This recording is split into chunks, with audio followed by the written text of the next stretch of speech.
Nosotros al fin y al cabo, somos una newsletter, pero no empezamos ni con una cuenta de Instagram, ni con una cuenta de Twitter, lo cual hace que todo sea mucho más duro porque partes de una audiencia cero y para atraer audiencia a esa newsletter, pues también tienes que crear otros canales e ir creciendo en otros canales, ¿no? Al mismo tiempo. Y lo único que lo hemos movido es por LinkedIn y muy poco porque la capacidad que tenemos es la que tenemos, somos 2 personas. Nosotros intentamos que la newsletter sea la newsletter, es decir, el contenido que está en la newsletter muy difícilmente nos verás ponerlo en el ojo público. A mí no me vale tener 200.000 seguidores en Twitter, tener una newsletter de 20.000. El ebook que hicimos hace año y medio de 101 términos financieros explicados en nuestro lenguaje, creo que ya va por 6.000, 7.000 descargas. En términos generales, ¿no? ¿Por qué crees que tiene sentido crear contenidos desde el punto de vista de una empresa? A día de hoy monetizamos principalmente a través de anuncios, pero claro, Mumbler es el alojamiento para podcast que va más allá. Métricas avanzadas, inserción de audio, transcripción con IA, monetización, newsletter y mucho más. En nuestro podcast te traemos historias de empresas que ya están usando los contenidos para crecer y generar más ventas. Muchísimas gracias, Paul, por la invitación. Mi nombre es Héctor, yo soy uno de los fundadores de Sumito. Me he dedicado prácticamente toda mi carrera a lo que es la parte de comunicaciones y marketing, y en 2021 lanzamos este proyecto que empezó como una newsletter de finanzas al estilo Morning Brew, pero en español. Básicamente, a día de hoy tenemos 2 newsletters, la de finanzas que sigue siendo Sumito y una más enfocada hacia el área política que se llama La Tostada, que lo que hace es básicamente comparar cómo cuentan las noticias ciertos medios y cómo las cuentan otros para que también el público pueda sacar sus propias conclusiones. Y bueno, ha sido una experiencia de 3 años y medio bastante interesante porque nosotros al fin y al cabo somos una newsletter, pero no empezamos ni con una cuenta de Instagram, ni con una cuenta de Twitter, ni una cuenta de LinkedIn potente. Simplemente lanzamos la newsletter y empezamos a buscar formas para crecer a través de ella, ¿no? Lo cual hace que todo sea mucho más duro porque partes de una audiencia cero y para atraer audiencia a esa newsletter, pues también tienes que crear otros canales e ir creciendo en otros canales, ¿no? Al mismo tiempo, lo cual añade complejidad. Entonces, pero a día de hoy somos somos un grupo, una plataforma con 2 newsletters principales. Verdad que hace un mes hemos lanzado una newsletter también enfocada a los negocios, a gente que hace marketing, para contarles desde nuestra perspectiva qué creemos que se está haciendo bien en el mundo de las newsletters, qué se está haciendo mal, y también contar nuestra propia experiencia como creadores de contenido, en este caso de email, ¿no? Creemos que ahí hay una oportunidad también para que la gente que hace marketing, los creadores de contenidos, también puedan echarle un vistazo a este mundillo, que poco a poco el mundillo de las newsletters independientes en España y a nivel hispanohablante también está creciendo de forma sostenida. Así que bueno, eso es un poco en 3 minutos quién soy yo, qué es Sumito y qué hacemos. Fantástico. ¿Y esta tercera newsletter, no has comentado el nombre? ¿Cómo se llama? Se llama La Bandeja de Entrada. Genial, bueno, muy apropiado. Sí, total. Esto nace porque, hablando con David, que es mi otro socio, claro, nos dábamos cuenta de que todos los meses, todas las semanas, dependiendo de la intensidad, pero bueno, muy, muy frecuentemente teníamos aprendizajes. Y si bien es cierto, estos aprendizajes, pues a veces los compartimos con otros creadores de newsletter de forma de colegueo, creíamos que era muy interesante de cara a gente que hace marketing, emprendedores, incluso creadores de contenido que quieren dar el paso a crear su propia newsletter, que ahora mismo hay un pequeño boom. Y bueno, decidimos lanzar esta newsletter donde, como te he contado, hacemos un pequeño análisis de una newsletter externa y luego contamos un aprendizaje al mes. Y eso es básicamente la bandeja de entrada, que es como nuestro tercer proyecto enfocado a esa audiencia. Que bueno, pues sí, igual habrá que hacer un cross-promotion ahí con el newsletter de Mumbler, que creo que tenemos un público que puede ser muy afín. Ya hablaremos de esto luego. Perfecto. Bien, genial. Por lo tanto, claro, ahora tenemos estos 3 proyectos de newsletter editoriales, ¿no? Estos 3 proyectos editoriales que cuelgan de Zumito, que es la original, y mantenéis como la marca Zumito, que es lo que agrupa todo, ¿no? Uh-huh. Bueno, sí, a día de hoy es verdad que estamos en una fase de experimentar, lanzar, crecer. Todavía, a lo mejor, no sé, en 1 o 2 años quizás hay una estructura donde hay otro nombre que es el paraguas, ¿no? De Claro. todas el otro ecosistema de newsletter, pero sí, a día de hoy, quien nos conoce por Héctor de Sumito o David de Sumito, no hay más, así que bueno, de momento somos Sumito. Perfecto, perfecto. Vale, entonces, claro, entiendo que al ser 3 proyectos con 3 públicos que pueden tener segmentos que se tocan, pero en principio son 3 públicos distintos, ¿no? Estamos hablando de que a la hora de promocionar estas newsletters, estos 3 negocios, entiendo que el marketing es independiente o se hace algo de forma agrupada. No, a ver, la bandeja de entrada es muy reciente y lo único que lo hemos movido es por LinkedIn y muy poco porque la capacidad que tenemos es la que tenemos, somos 2 personas. Próximamente a lo mejor pasaremos a doblar o el equipo, seremos 4 o 5, ya veremos, pero a día de hoy la capacidad que tenemos es la que tenemos, entonces nos hemos enfocado, prioridad 1, Sumito, prioridad 2, la tostada y prioridad 3, la bandeja de entrada. ¿Qué pasa? Nosotros por temas estratégicos queremos mantener la audiencia de Sumito y de la tostada lo más independiente posible de una de otra, ¿no? Porque al fin y al cabo, cuando tú vas a un anunciante, pues nosotros queremos decir, oye, tenemos en esta newsletter esta cantidad de personas, en esta newsletter esta otra cantidad de personas, en esta otra esta cantidad de personas. ¿Por qué? Porque, bueno, para nosotros sería muy fácil el hecho de, oye, mira, suscríbete a la tostada, pero es que nosotros queremos que las personas que se suscriban realmente a cada uno de nuestros diferentes productos es porque realmente les va a ser útil o les gusta o lo han encontrado en otros canales, ¿no?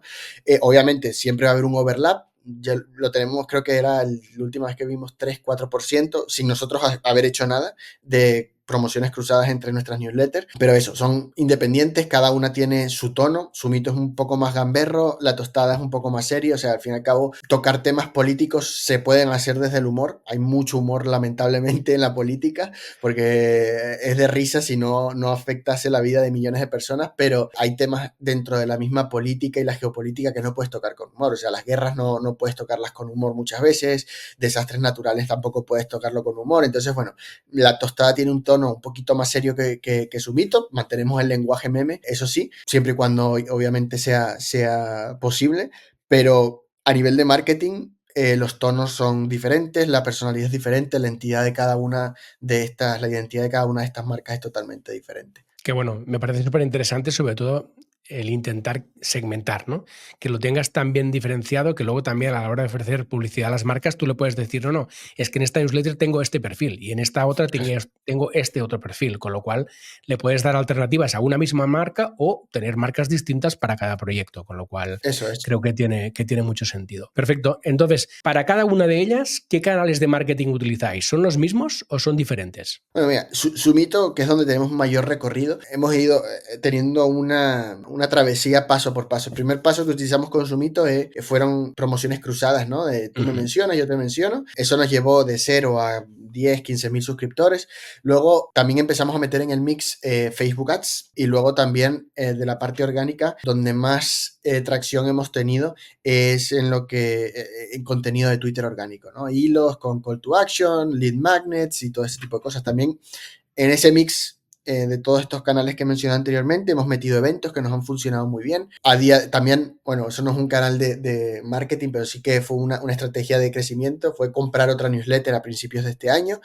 Nos fusionamos con Tronando, que era una newsletter de 12.000 personas o así. También en el área de finanzas, ellos eran semanales, no querían continuar con el proyecto, así que bueno, negociamos y nos fusionamos. Entonces, bueno, con Sumito, básicamente esas han sido como las 3 etapas, ¿no? Primero, promociones cruzadas, mientras crecíamos poco a poco en Twitter, luego eventos, Facebook Ads y a nivel orgánico Twitter. Hemos tocado Instagram, pero vuelvo a lo mismo. Nosotros intentamos poner el foco donde vemos mayor efectividad y donde la capacidad del equipo lo permite. Entonces, hasta cierto punto donde más contenido, mejor contenido y más cantidad de leads podíamos conseguir era a través de Twitter. Así que nos enfocamos en eso. Y bueno, eso ha sido un poco el experimento de Sumito, que a día de hoy nos ha llevado a casi 34.000 suscriptores. En el lado de la tostada, que la lanzamos este año, tenemos unos 5.200 suscriptores. Aquí el enfoque ha sido un poco diferente. Aquí lo que hemos hecho es colaboraciones cruzadas con ciertas newsletters que sabíamos por haber colaborado con Subito, que funcionaban bastante bien, y luego hemos pasado directamente a Facebook Ads, no por nada, sino por una razón de rapidez, de intentar crecerla lo más rápido posible, y también, una vez más, de capacidad del equipo. Entonces, esos han sido como los dos canales de la tostada. Y en la bandeja de entrada es una audiencia, o sea, hemos hecho 2 ediciones, una edición mensual, nos hemos enfocado básicamente en LinkedIn, o sea, hacer post en LinkedIn desde mi perfil o desde el perfil de David, también compartirlo con compañeros del sector. Y bueno, ahí tenemos una audiencia llegando a los 50 suscriptores, no es muy grande. Tampoco esperamos que sea tan masivo como Sumito o el potencial que puede tener la tostada, pero para el año que viene sí que creo yo que la estrategia va a estar ahí, crecer por LinkedIn, a lo mejor por Twitter y ya veremos en Instagram para la bandeja de entrada. Pero esos son un poco los terrenos que hemos tocado con cada una de las newsletters. Y para la tostada, que se me olvidó mencionarlo, yo creo que está bastante claro que Twitter también es un canal muy interesante porque el tema político se mueve ahí bastante. Sí, correcto. Hay bastantes hilos de los que tirar de las cosas que has comentado. Voy a ir tirando uno a uno. Entiendo, por lo que comentas, que cada proyecto tiene sus perfiles en redes sociales. Correcto. Vale, perfecto. Entonces, has mencionado Twitter en ambas cosas, o sea, las dos grandes, que es en las que lleváis más tiempo testeando cosas. Cuando dices contenido orgánico en Twitter, ¿esto cómo lo tenéis estructurado? Es decir, ¿hacéis a partir de la newsletter, generáis contenidos para Twitter?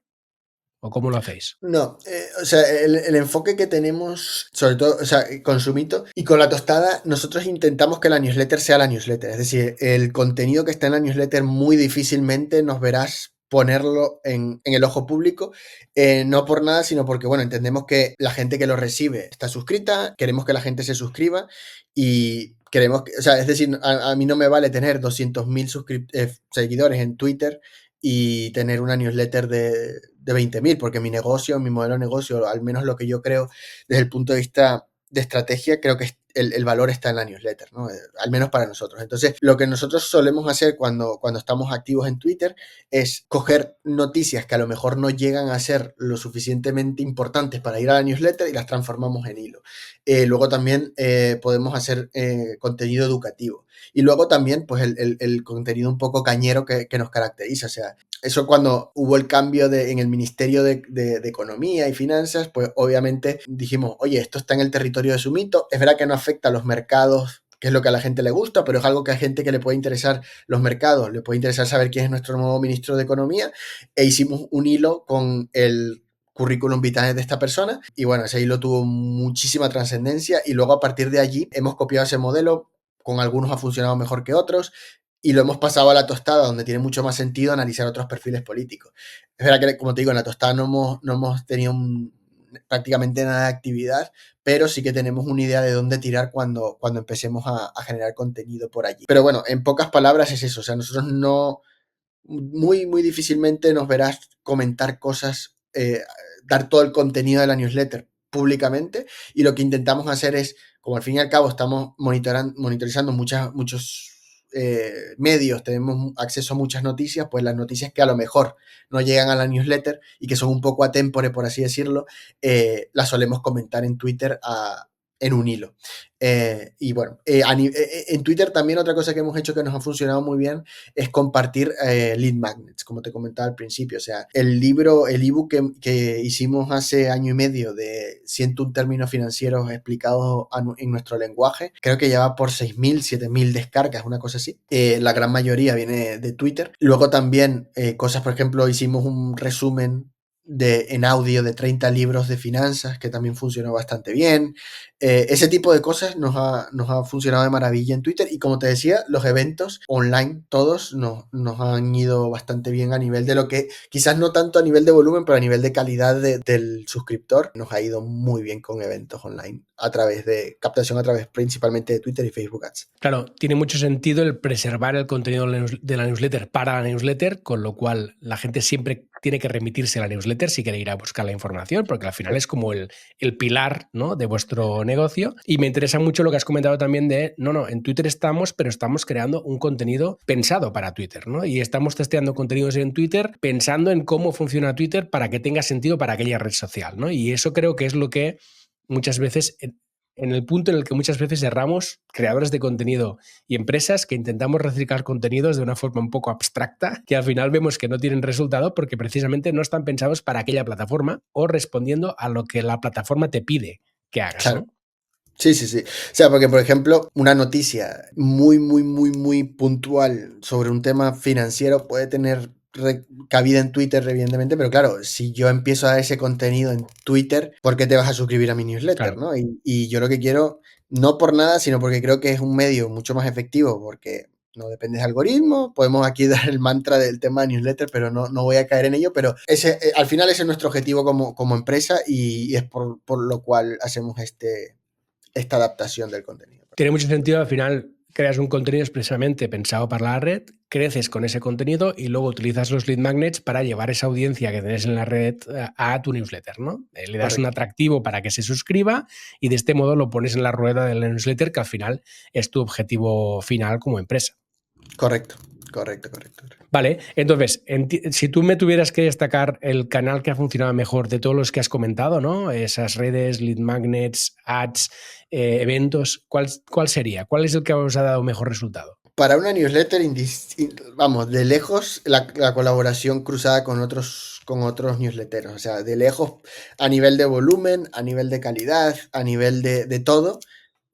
¿Qué pasa? Que como todo canal, es decir, es muy bueno para ser verdad, es muy bonito para ser verdad, tiene un techo. Entonces, claro, en España hay 500, 600 newsletters, nosotros contactamos a todas, hemos colaborado con 200 y ya a partir de ahí pues no hay más, porque las que van saliendo, cuando ya llegas a un cierto número de suscriptores, es tan desigual la colaboración que no tiene sentido. Entonces, yo creo que para empezar una newsletter, vamos, ese es el canal sin duda. Escribir y, oye, mira, colaborar con newsletters más pequeñitas, más grandes. Y el otro día hablando con otra persona del sector, claro, me decía, claro, pero es que al principio tú empezaste colaborando con newsletters de todos tamaños y tal. Y yo digo, claro, porque es que al fin y al cabo, cuando yo empiezo en cero, si consigo 10 suscriptores ya es un número relevante. A día de hoy 10 suscriptores, pues oye, sí, está genial, pero no nos hace mover la rueda, ¿no? Entonces, esa es mi recomendación. Luego, si tengo que partiendo del mismo caso como empezamos nosotros, prácticamente sin capital y sin monetizar, porque al fin y al cabo, creador de contenido, monetizas con su audiencia y cuando estás en cero, pues poco puedes monetizar. Obviamente yo creo que Twitter te da la capacidad de poder crear contenido rápido, un volumen mayor y con gente que está un poco más acostumbrada a leer, aunque sea muy rápido, pero a leer un poco más que otras plataformas más visuales como Instagram o TikTok. Entonces yo tiraría por ahí primero colaboraciones cruzadas, segundo Twitter y oye, si tienes algo de pasta, pues obviamente Facebook es interesante. Ahí hay que tener mucho cuidado porque es la audiencia donde más cariño tienes que ponerle a toda la parte de onboarding, evidentemente, y a nosotros es algo que nos costó bastante, el conseguir que la audiencia que venía de Facebook se activase lo suficiente como para tener sentido a nivel financiero, ¿no? Hicimos cambios en la parte de la web, en el onboarding, y al final lo hemos conseguido. O sea, al principio teníamos un 33% de las personas que se suscribían en Facebook se mantenían, y ahora estamos alrededor del 60-70%, lo cual ha ido mejorando bastante. Y estoy hablando de que a nivel audiencia de ads, muy poco hemos tocado. Es decir, estamos llegando en el mismo público y teniendo resultados mucho más favorables por los cambios que hemos hecho, sobre todo en la parte del onboarding, lo más importante ha sido instar a que la gente abra el email de bienvenida. Eso ha sido fundamental y lo hemos hecho a través de la web. Así que bueno, esos serían un poco los pasos que yo daría si tuviese que empezar de nuevo. Qué bueno, qué buenos tips han salido aquí. Me quedo con dos cosas. La primera, y me ha gustado mucho, el hecho de decir, si yo tengo una newsletter que es esencialmente texto, pues voy a una red social, o sea, pongo el embudo grande, ¿no? Arriba, en una red social donde lo importante sea el texto, ¿no? Al menos inicialmente. Ahora Twitter está un poco revolucionado en otras cosas, ¿eh? Pero inicialmente la gente va a Twitter a leer.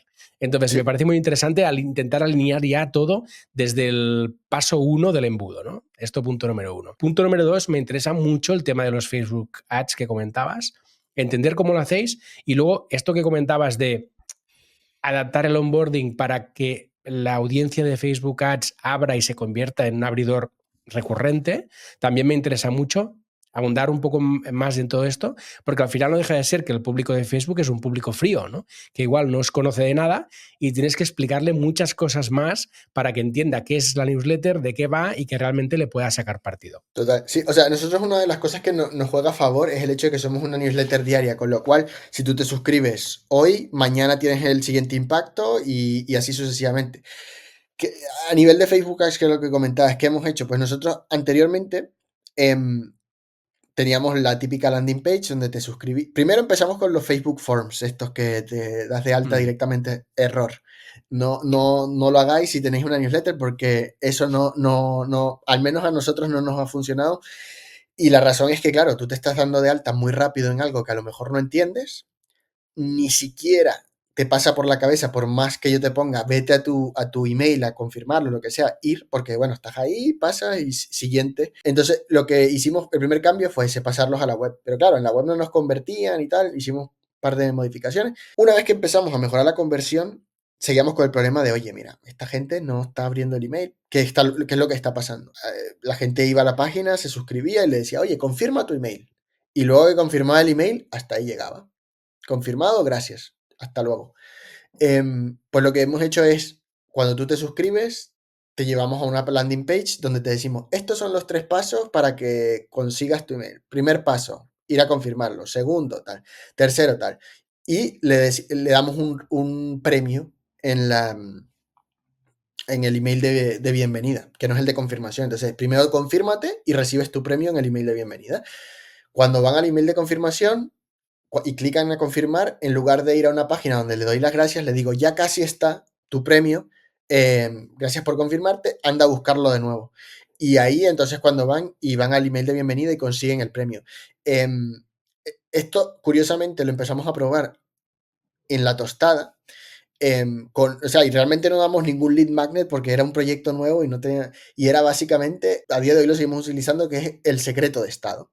Entonces, es un secreto de Estado que es público, son datos públicos, pero tiene que ver con todo el tema de financiación de los medios tradicionales con dinero público. Entonces, esa información está en el email de bienvenida de La Tostada. Y ahí fue cuando nos dimos cuenta y atamos cabo y decimos, bueno, a ver, tampoco es... Aquí estamos lanzando cohetes a Marte y hay un montón de creadores que lo hacen fenomenal, pero bueno, ahí para nosotros nos abrió los ojos de decir, joder, pues en La Tostada nos está pasando esto, en Sumito igual. Y en Sumito hicimos esos cambios. Luego, en Sumito sí que también metimos una automatización donde, bueno, si cumples ciertas condiciones y vienes de Facebook, además del email diario, te enviamos una serie de emails aparte con contenido que hemos hecho, como el ebook que te mencionaba, diciendo que, bueno, que Sumito es una newsletter, pero también creamos este otro tipo de contenido, etcétera, etcétera. Entonces, para calentar los leads que ya vienen, digamos, fríos, calentarlos los que ya se suscriben y abren el email de bienvenida y abren el primer email, y los que no, también intentar recuperar algunos ahí. Entonces, el conjunto de todas esas cosas es lo que nos ha llevado a tener estas buenas métricas que no teníamos hace un año y que eran un problema de cara al crecimiento, porque como te digo, los canales tienen techo y crecer comprando crecimiento es una estrategia viable siempre y cuando tiene sentido. Y para nosotros era un grave problema el no poder activar esa audiencia tan rápido como nos hubiese gustado hace un año. Buenísimo, me parece una experiencia súper interesante, gracias por contarla porque me parece brutal el concepto este de, bueno, una vez conseguido el lead magnet ya tengo el lead, perdón, ya tengo el trabajo hecho, no, perdona, no. Tienes que conseguir el lead y conseguir que este lead se active para que aporte valor a tu newsletter y tú luego en tus métricas puedas decir, oye, a tus anunciantes, tengo estas aperturas, ¿no? Claro. Porque si tienes una mierda de apertura no te va a servir de nada ese lead.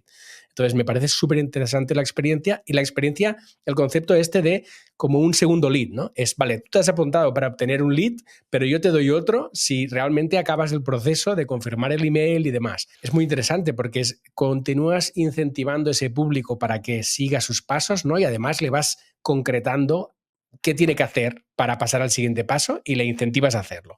Sí. Me parece brillante y al final es un trabajo evidentemente arduo, pero una vez lo tienes hecho, esto lo dejas automatizado y te ayuda a mejorar todas las métricas. Sí, totalmente. Otra cosa que estamos, digamos, que está, que sigue ahí activo en Sumito es que, claro, nos damos cuenta que mucha gente el email de bienvenida le llegaba spam, o el de bienvenida no le llegaba spam, sino le llegaba promociones, pero como estaba en el momento lo buscaban, lo cual no quiere decir que tu siguiente email les vaya a llegar a principal y lo vayan a buscar, porque ellos están en el momento, lo buscan y a lo mejor luego se olvidan. Entonces, tenemos un macro sorteo donde decimos, oye, si subes una captura de nuestro email en la bandeja principal, a esta form, entras en el sorteo de, no me recuerdo ahora mismo, creo que son 100 euros, una cosa así. Entonces, esa era otra forma también en el email de bienvenida desde ese momento de incentivar a que, oye, mira, muévenos a inbox y tienes algo a cambio. Al final, en el momento en el que están calientes, ¿no? Porque se acaban de suscribir, les ayudas a dar los pasos necesarios para convertirse en un usuario valioso para ti como negocio, ¿no? Correcto. Y esto me parece súper interesante. Voy por la siguiente. Además de todo esto que estáis haciendo, que es un montón de cosas, ¿os estáis planteando algún otro tipo de contenido para ayudar a promocionar las newsletters? Una pata que tenemos bastante aparcada y que es dentro de las cosas que queremos hacer en el corto plazo es volver a tocar un poco los canales visuales. Sigue siendo nuestra prioridad Twitter, pero también todo lo que hemos estado viendo en la industria es que las cuentas pequeñas, por así decirlo, están teniendo un muy buen performance en Instagram. Y bueno, al fin y al cabo nosotros no dejamos de ser un medio de comunicación. Mientras más canales tengas monetizables, mejor. Entonces, eso es otra de las cosas que queremos explorar, pero como te digo, todo conlleva el tema de escalabilidad, de ver si tenemos la capacidad de hacerlo lo suficientemente bien y en un tiempo lo suficientemente interesante como para poder tomar decisiones. Pero ese sería el siguiente paso para nosotros y en lo que estamos trabajando. Creo que bastantes de las personas que están pasando por este podcast dicen lo mismo, ¿no? Porque al final es un lugar donde se perciben oportunidades, pero sí que es verdad que tiene su complejidad, ¿no? Tú al final hablabas antes de Twitter, de, no, conseguimos crear un tipo de contenido que tiene resultado en Twitter porque encaja con lo que la red está buscando. Aquí tienes que replantear todo otra vez y decir, bueno, desde Zumito, por ejemplo, desde la tostadora, ¿qué tipo de contenido podemos hacer que encaje con lo que está buscando Instagram, con lo que está buscando Shorts, con lo que está buscando TikTok, ¿no? Y al final Claro. Es un reto pensar el tipo de contenido, darle un formato, crearlo y luego, sobre todo, mantenerlo. Eso es, y que bueno, al fin y al cabo un texto obviamente lleva su trabajo, tiene que tener su arte y tal, pero no es lo mismo Sí, sí. escribir un tweet que hacer un Total. vídeo, editarlo y que tenga algo de calidad, ¿no? Entonces sí que hemos explorado, o sea, si vas a nuestro Instagram, verás que yo he estado haciendo vídeos de Instagram durante un tiempo. Algunos han funcionado, la gran mayoría no, como es normal, pero claro, el hecho de no ser capaz de mantener el ritmo necesario para crecer esa cuenta, no tiene sentido que yo haga un vídeo al mes por hacerlo, ¿sabes lo que te digo? Entonces, por eso hemos parado un poco en ese sentido. De hecho, creo que esta pregunta te la hice en alguna ocasión, pero te la voy a repetir.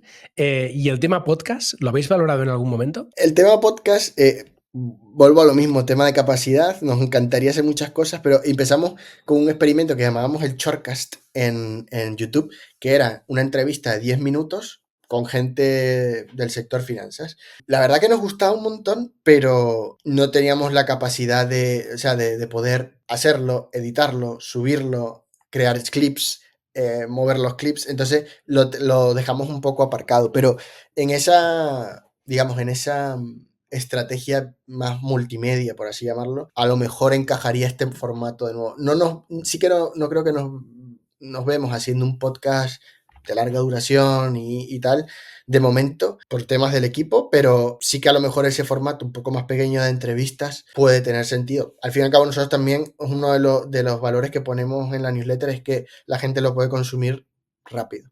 Y manteniendo un poco esa identidad de marca, a lo mejor tiene sentido seguir tirando por allí en el futuro. Fantástico, yo le veo mucho sentido y ya que la dejas votando, decirte que te podemos ayudar desde la productora Flipo que tenemos en Mumbler. Si en Vale, algún momento os decidís a dar el paso, me llamas y lo solucionamos rápido. perfecto, cuenta con eso. Perfecto, genial. Vamos ya acabando, ¿eh? Últimas preguntas. Sí. En términos generales, ¿no? ¿Por qué crees que tiene sentido crear contenidos desde el punto de vista de una empresa? Mira, es lo que estamos experimentando con la bandeja de entrada. O sea, nosotros a día de hoy monetizamos principalmente a través de anuncios, pero claro, hay un proceso y es que una persona que lleva el performance de una empresa, en Facebook tiene miles de millones de usuarios, es mucho más, puede modificar la puja, la audiencia, tal. El que hace influencer marketing tiene perfiles de 1 millón de seguidores, 100.000 seguidores, claro, y esa gente, cuando tú vas con una newsletter de 30.000, 40.000 suscriptores, a lo mejor no les suena tampoco muy muy apetecible, pero bueno, cuando tú vas viendo las métricas y dices, oye, es que primero, no es comparable con Facebook porque yo estoy prescribiendo un producto y la gente se ha suscrito y de una u otra forma confía en lo que yo le estoy diciendo. Es comparable con el influencer marketing porque tiene ese paso de suscripción, de prescripción, pero aquí yo tengo un alcance versus mi base de datos muchísimo mayor que cualquier cuenta de Instagram. Es decir, una cuenta de Instagram que alcance al 50% de sus seguidores en un story, yo no conozco ninguna. Y mira que he tenido la oportunidad de trabajar con influencer marketing manejando budgets bastante altos y yo no vi ninguna en esa experiencia que tuve. Entonces, volviendo a la parte de por qué crear contenido desde el punto de vista empresa, al menos para nosotros lo que nos sirve es para educar a nuestro público potencial, que en este caso son marketers, emprendedores, gente de growth, etcétera, del valor que tiene la newsletter. Entonces, cuando tú en una newsletter como la bandeja de entrada le cuentas y le dices, oye, mira, es que The Hustle la compró HubSpot por 8 cifras, o Milk Road lo compró otro grupo de medios por 8 cifras, o Morning Brew lo compraron por 70 millones y explicas el por qué, oye, mira, porque están haciendo esto bien, cumples dos objetivos. Primero, haces que las newsletters en un mercado pequeñito como es España todavía, en el mundo de la newsletter, empiece a entender el valor que tienen como medio de captación y de publicidad. Y por otro lado, también le prestas un servicio porque, bueno, esa gente al fin y al cabo tiene también bases de datos y nosotros al fin nos dedicamos a escribir email todos los días, entonces algo podemos contar de nuestra experiencia para que ellos también se lleven eso de valor de, oye, mira, en mi base de datos, pues a lo mejor montan una newsletter propia o lo que sea y les puede servir. Y bueno, ahí cumplimos esos dos roles y la idea sería, bueno, que a través de esa newsletter conozcan que en su mito o en la tostada se pueden anunciar. Entonces, para nosotros tiene todo el sentido del mundo porque de otra forma es mucho más difícil ir a LinkedIn y escribirle al marketer de turno, oye, mira, ¿quieres patrocinar una newsletter? Primero, mucha gente a día de hoy, tú vas a la calle y le dices, oye, que hay newsletter independientes, no tienen ni idea que existen. Segundo, la pueden confundir con el típico email de publicidad que manda un e-commerce que no tiene nada que ver. Y tercero, pues está también el tema del benchmarking con los canales que ya existen. Y entonces, bueno, yo creo que si eres una empresa que tienes un problema como el nuestro, que es que tienes que de una u otra forma educar a tu público objetivo para que te compren, tiene todo el sentido. Y también nos posiciona un poco como autoridad porque contamos experiencias que nos han pasado a nosotros que tienen mucho valor también para los creadores de contenido. Entonces, yo creo que en resumidas cuentas eso es el porqué de nosotros creamos contenido como empresa, ya no como medio o como plataforma de newsletter, sino como empresa dirigido a nuestro público objetivo de anunciantes en este caso. Genial, la pedagogía que es tan importante en estos terrenos. Sí. Bien, y para acabar, Héctor, si tuvieras que escribir ahora mismo una frase sobre la importancia de los contenidos en el marketing, ¿cuál sería esta frase? A ver, mira, yo creo que la frase de la importancia de los contenidos en el marketing, te podría aquí decir muchas cosas, el típico valor. Yo creo que todo se resume a pensar en cómo a través del contenido resolver el problema de tu target audience, ¿no? Porque sí, a lo mejor el problema lo resuelves con tu producto, ¿no? Pero hay muchos problemillas que tienen esas personas que están relacionados pero que no los resuelves directamente con tu producto, que los puedes ayudar a resolver a través del contenido e ir ganándote la confianza de esa audiencia, ¿no? Y vuelvo otra vez al ejemplo del tema de la bandeja de entrada, es lo que nosotros estamos intentando hacer, es decir, cómo tú e-commerce que tiene 20.000 emails que no le sacas provecho, puedes empezar a sacarle provecho. Y si quieres más, acuérdate que puedes conseguir más clientes patrocinando su mito. Entonces, es un poco eso, ¿no? El decir que el contenido no solo sea entretenimiento o información, sino que también tienda a resolver problemas de una u otra forma para ir poco a poco ganándote la confianza del público. Pues me parece súper interesante. Mil gracias, Héctor, por contar tantas cosas.